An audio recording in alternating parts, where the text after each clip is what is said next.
നമ്മുടെ നാട്ടിലിപ്പോൾ സ്ത്രീകൾ സേഫ് അല്ല എന്ന് കുറച്ച് ആളുകൾ, പുരുഷന്മാർ സേഫ് അല്ല എന്ന് വേറെ കുറച്ച് ആളുകൾ. എന്നാൽ നമ്മുടെ നാട്ടിലിപ്പോൾ ആരും സേഫ് അല്ല എന്ന് ഞാൻ പറയും.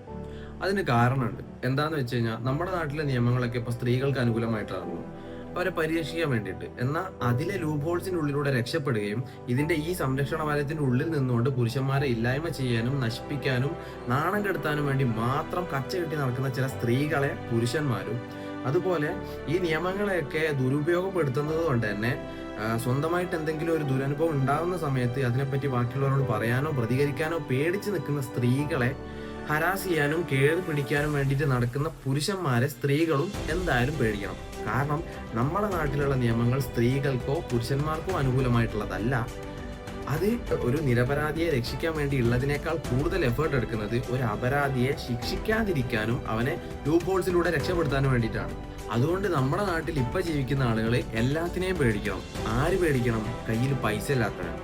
So make some money, be rich. കാരണം നിങ്ങൾ പറയുന്ന വാക്കിനേക്കാളും നിങ്ങൾ കാണിക്കുന്ന സത്യത്തിനേക്കാളും നിങ്ങളുടെ കയ്യിലെ പണത്തിന് കുറച്ച് തൂക്കം കൂടുതലായിരിക്കും.